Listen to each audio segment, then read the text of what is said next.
Good morning, everybody. Welcome back. Let's start off today with some turtle sketching. And what I'm going to do here, let's fill up a page, some different variations of faces, and just have some fun.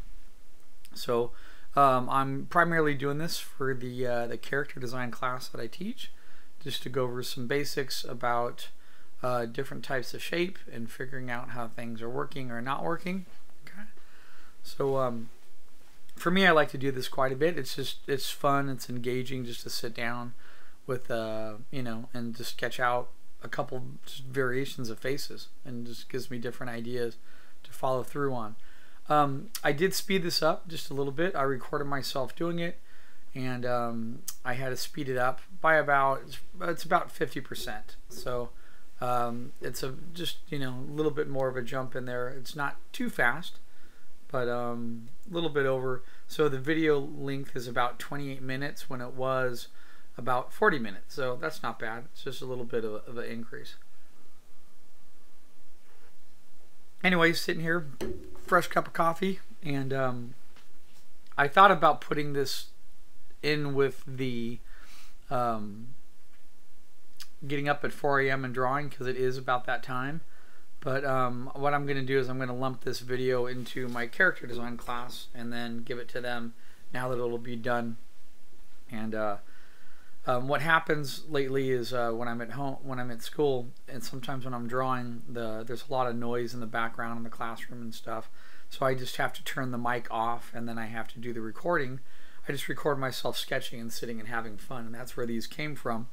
But then I have to go back home and then re-record over them and do a voiceover like this. So that's pretty common, because actually it's really hard sometimes when you're sketching characters or just drawing in general to focus on your drawing and then focus on talking at the same time. So I find this a little bit easier. So basically what I'm doing here is I'm trying to always start with like a rough head ball shape, and then I'm trying to exaggerate and play off of basic feels of the mouth, the lower jaw, the size of the head. And turtles have these sort of interesting, I find, two things about them.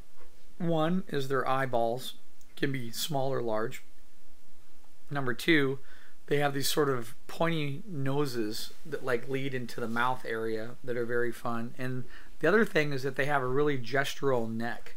The neck slides in and tucks under the shell, so it's like this sort of like limp noodle, if that makes sense. I mean, it's like this curved muscle structure that really comes off very interesting, and I find that very appealing. I think that's a lot of fun to get in there. So when I sketched, I was already been sketching some turtles in my sketchbook, and I really find them very just fun, because you get this cool sway coming down from the head ball shape down through the neck as it connects into part of the shell. So with this guy here, I was thinking about sort of like, turtles very similar to like crocodiles, and part of me was thinking about maybe something that could be like, prehistoric looking turtle type of, old face with like old splotchy skin color. Maybe he's got it looks like little horns on the top of his head or something like that. So a lot of times I'm trying to get in there and think about other ways to modify how they look a little bit, so you just don't end up with what I did in the first couple sketches here. They're just simple turtles with round heads. It's fun to add something else in there that's a little bit more appealing, so anyway, once I finish this, I think I'll go back in and zoom into a couple pieces. So to me, it's always thinking about head ball, lower lip, what are the, someone was asking me the other day, like, when you sketch a character, is there a particular order? And there's not. I think it's like figure drawing, or drawing people. You start sketching, you get a couple lines down, and then your brain helps you fill in part of the information, or you get a feel or a vibe for what you're doing. And that's a lot of what I'm doing when I'm sketching is, as long as the construction is there, and I feel like there's a certain amount of steadiness that's working, and I can sense a center line and a good feel, then it allows me to come back and add in these other little attributes or details that start to bring just an idea of what the character would look like. So remember, this is also a rough stage. So what I mean by that is I'm roughing these guys out. I go back over designs all the time. I mean, and redraw on top of them and make other variations. So the way I look at a page like this is not a final page whatsoever. This is a page of leading me into variations, and then I will get better ideas and better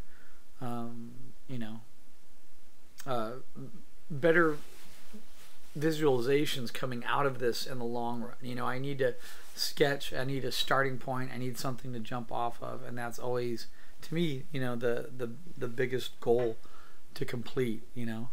So, and you know, I never would, you know, sometimes you'll notice when I'm sketching too, I like to just try to be a little bit rough, loose, try to be fast. Sometimes it's easy to get caught up into a couple of details, but oops, I remember I had a little bit of a recorder problem there. Camtasia was wigging out, so I had to stop it and start recording again. So I just, when I was sketching this guy, I was thinking about a kid, and then for some reason I just liked the thought of the large eyes.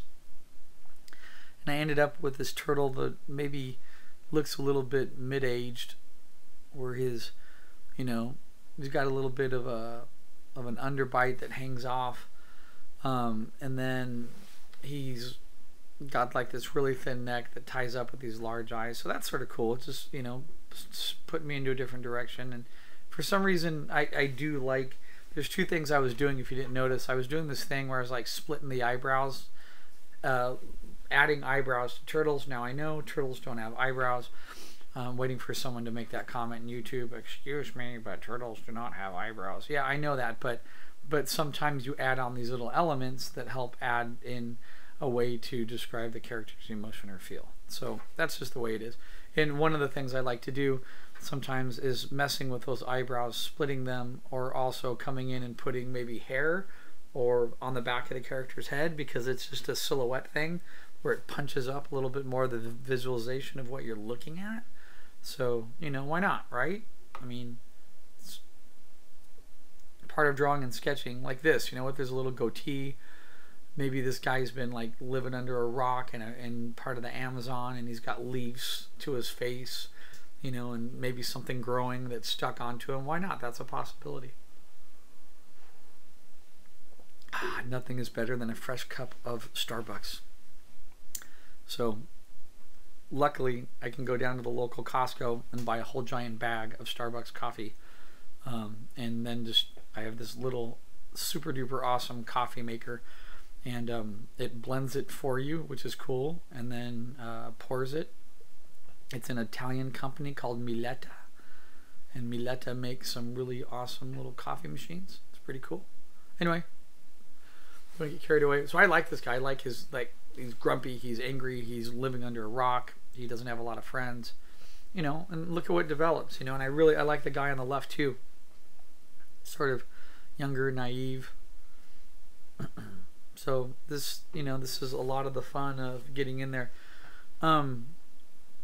I gotta mention this, I learned how to use the zoom feature now in Camtasia. So and sometimes I like to zoom into a drawing and sometimes I don't. And the reason why is sometimes it's fun to zoom in and then you can see the drawing a little bit closer. But I also noticed it gets, like, for me, it's like a little addicting where you start zooming in all the time and you're like, no, stop zooming in. And sometimes it's nice to see the other drawings sitting around, you know, that are supporting the character, and you see how you got there. Okay, so anyway, so nose shape, I like figuring out a way to separate that lip. Turtles have like a little indentation sometimes it comes forward, or it goes the opposite way, I've noticed. Those are some of those little differences to pull from your reference material. And I do have pages of reference here for this guy that I've already been looking at. Just like, remember when I did the water buffalo, the water buffalo demo. When I did that demo, I had a bunch of different pages and I was pulling up images, taking a look at curves of the face and lines and so on. And I do that same thing with almost anything that I'm going to draw. I do like this idea of some type of hair or leaf or something attached to the back of the head that's folding over, you know, like I mentioned before. It just adds a little bit more to the silhouette, and it brings a little bit of funness. The other thing too is with turtles, I've noticed they tend to have this, not where the nostrils are, but this nose that comes down and attaches to like the upper jaw, and you can get this large nose shape that means I can pattern it or texture. I can't talk this morning, excuse me. I can pattern it or texture it, which means I can get it to separate a little bit more from the other round shapes of the face, if that makes sense. You know, anytime I can add in a little square or develop some form of contrast in a drawing, you know, which is a compositional principle, right, that you have to have in all of sketching, drawing, and just, I don't want to say animation, but all of good design, because it deals with color, it deals with thumbnailing, environments, everything. Everything's about contrast. Straights against curves, you know, rounds against squares, angle shapes against elliptical shapes, which is, you know, straights against curves. Gosh, when you think about it, I mean, I think straights against curves are such an important way to draw. But anyway, this is my guy that I'm thinking about in the back of my head that is a little bit more, maybe his mom was a turtle and his dad was a Komodo dragon or something, and he's angry and he's a little perturbed and he's a little pissed off that he got stuck with more of the features of the Komodo dragon, but he still has the body of a turtle, right? I don't know, that was in the back of my head. Don't ask. Things just fly in there, and I just try to throw it down on paper, see what it comes up. So I am trying to make a really dedicated effort between being busy with running a program at school, teaching, trying to find some kids jobs and stuff like that. I'm trying to make an effort to do a lot more sketching on a regular basis, and you know, and keep the YouTube videos just flowing.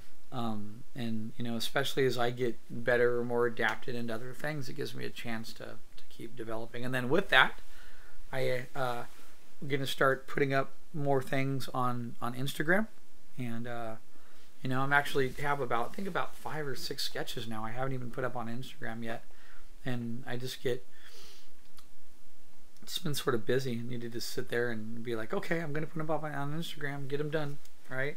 So here's that neck shape I'm talking about, where that neck sort of, you know, you can bring it all the way from the chin. It's like, boom, just a straight line back, and then arches right back up, and part of the head just fits right into that underneath the shell there. So when you see me drawing that line in the back there, that's how the head would fit into part of that shell. Okay? Ah, good coffee. Gotta love coffee.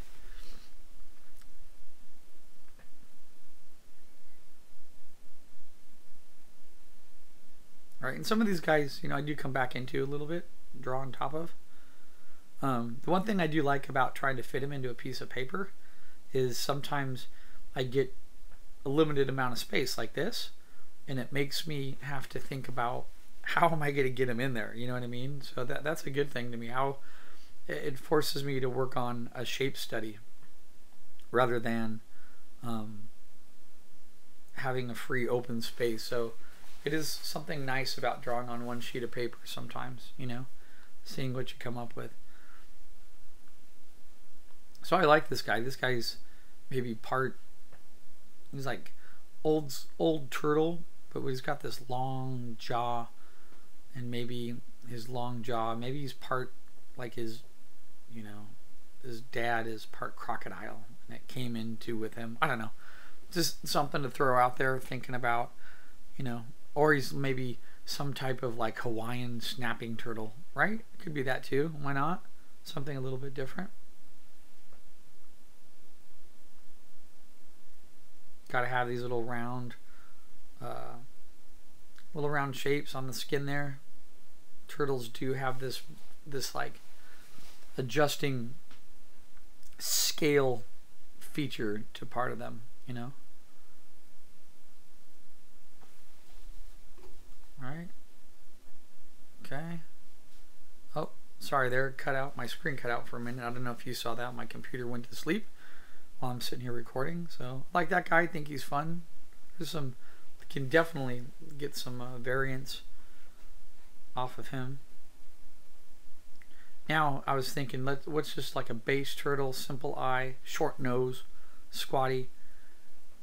Maybe his lower jaw is always moving and he never touches his upper jaw. You know, he's always talking. He's like, well, you guys got to know this thing, and it happens like this. And his lower jaw's just like flapping around, always talking. So,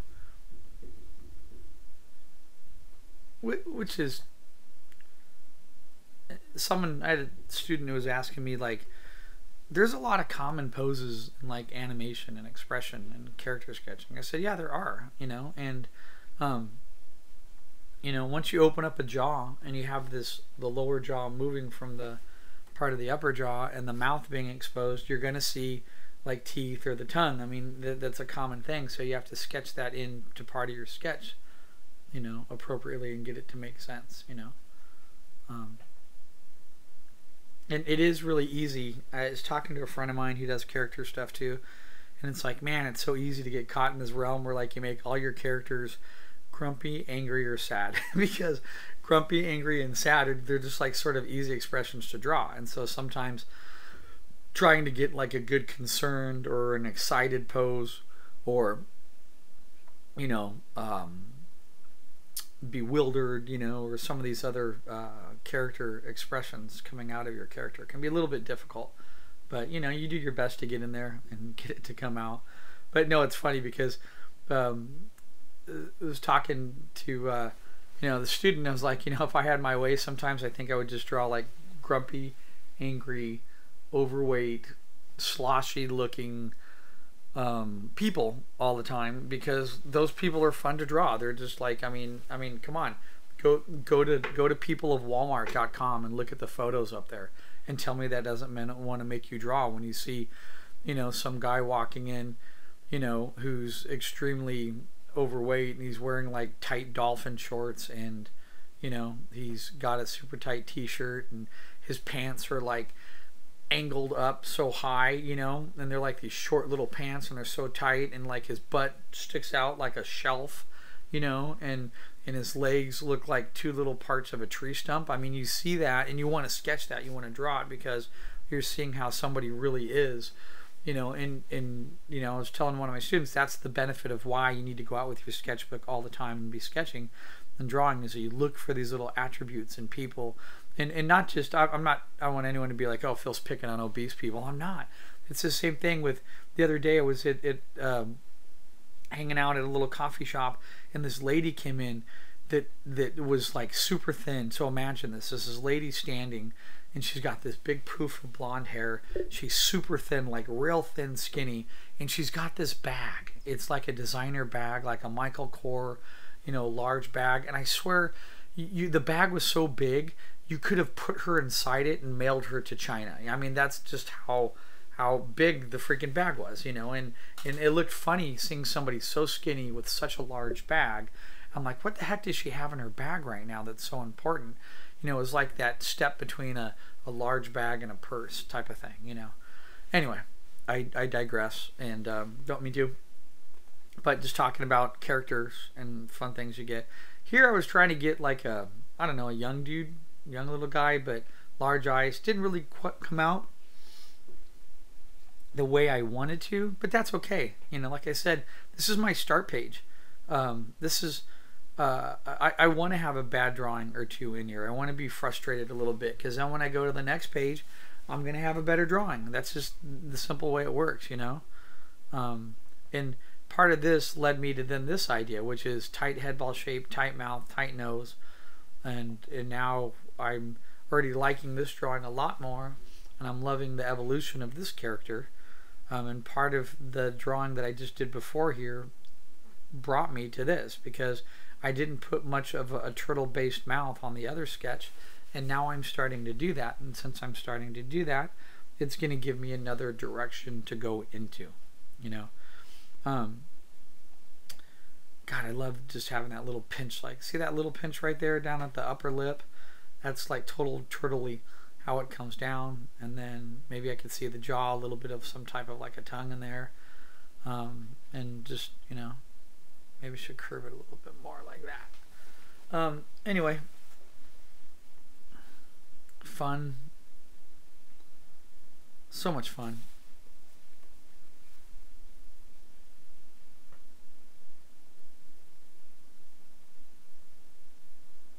All right.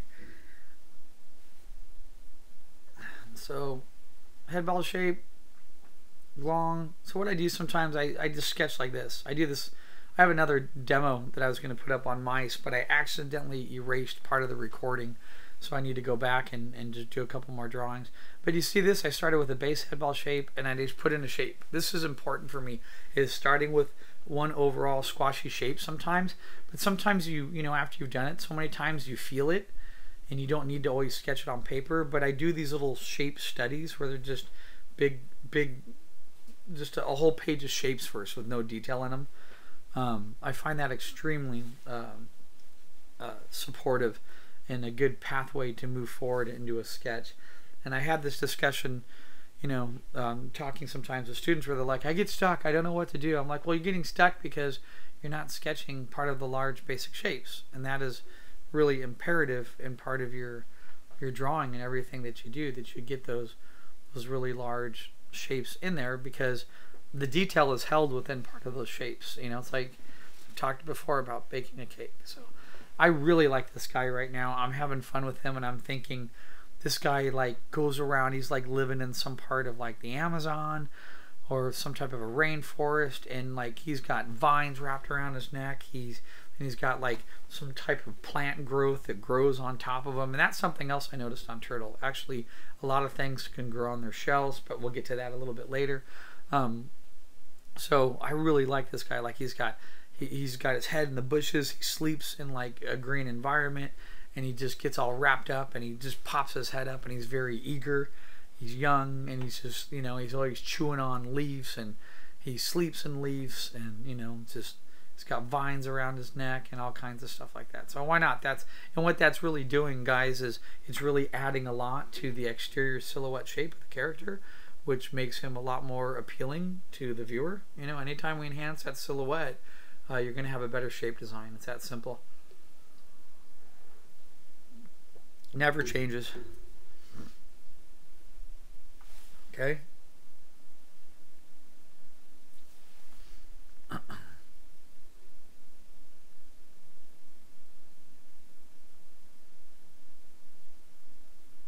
All right.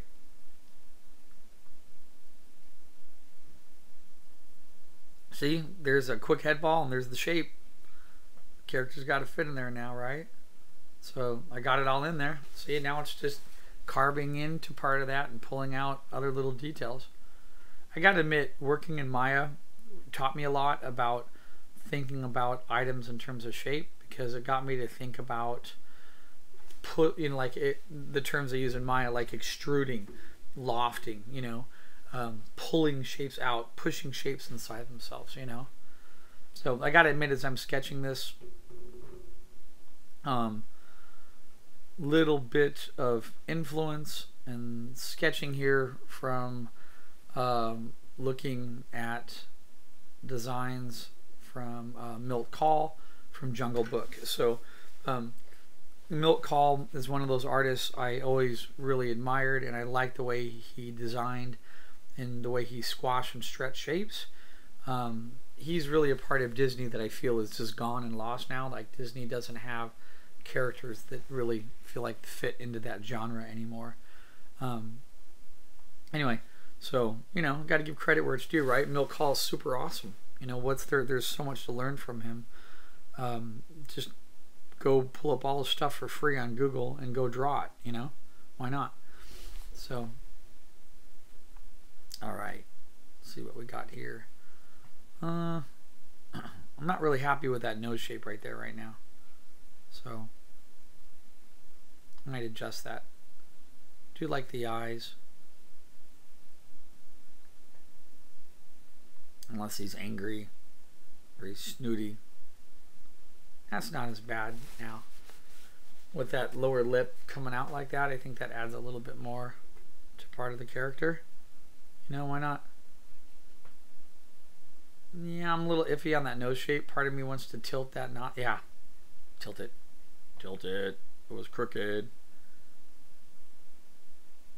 I don't like that either. Sometimes I'll be sketching and I like start getting angry over a nose shape, and then I go back and back and back, and then I just feel like, dude, let it go. Just, it gets frustrating. And then I come back. That's when you got to take a break. You go outside, you look around, you go for a little walk, you come back, and you're like, bam, now I know the solution to it. It's easy. But that's a nice shape right there. I like that, how it's round, but then squashes and stretches. Maybe he's like a hairy turtle. He's got old hair. He's grumpy. It reminds me, we have a new neighbor, not new neighbor, we have a guy up the street who drives by, and whenever we, if we park our cars a certain way, he honks at everybody and gets all mad. So this is my neighbor up the street, the angry old guy in the Cadillac, who's an original owner. Don't get me wrong, I've lived at my house right now for, I think, what, 11 years or so? But he was original owner, like he bought the house back in the 70s, and he's angry at everybody that's moved in. So this is my neighbor up the street here. Grumpy old Cadillac man who honks and flips everybody off. I was walking the other night with my dogs, I had my flashlight on, and crossing the street, and sort of clipped his car a little bit, and he just gave me the finger and kept driving. I was like, that's neighborhood mentality for you. So there he is, right there on the right. Grumpy neighbor. Yeah. Alright, cool. Let's get another dude in here, and then we're going to wrap this up. Let's give him small eyes. Large nose. So there is one thing I noticed I wasn't doing on this sheet while I'm sketching. I was trying to play with the jaws a little bit, but I didn't play with the eyes too much. So I would go back and do another sheet. I need to really punch up the eyes a little bit. What I mean by that is I did quite a few eyes that were small. Excuse me, that were very large. I didn't do enough that were very small, and I need to. The other thing I didn't do is I didn't punch up size variations on the eyes, like one small eye, one large eye, so the character looks a little off kilt and a little out of it, you know, like he's wired and he's an ADHD character and he's off his meds, and maybe something like that. The reason I say that is because I have ADHD, and I used to take meds for it, and it would kill my creativity, so I got rid of the meds. And people know when I'm off of it, because sometimes I'm so much is going on, I interrupt people. Anyway, all right, so here's my finished page for today's sketch, and it's cool. I have quite a few characters in here I really like, that I like to develop more and go off of. So, you know, the other thing I like to do at the very end here is I come over and I just throw. I first throw a little bit of dark marker under there like that in Sketchbook, so I can see the silhouettes of the characters and how they're working. And then I drop it down really light, so I can still see part of the silhouette shapes, but then I can also see the character line. Sometimes I just like it on white paper like that, but I just like to put a little bit of value under there to separate it from the page. And then voila, slap my little logo on there, and that's it. It's done. So thanks for watching, and appreciate it, guys. And do me a favor if you can. I'm trying to expand out through social media a little bit more, so if you get a chance, forward this link onward through Facebook or other means you can. I would truly appreciate it. Thank you, guys. Take care and keep on drawing. Bye.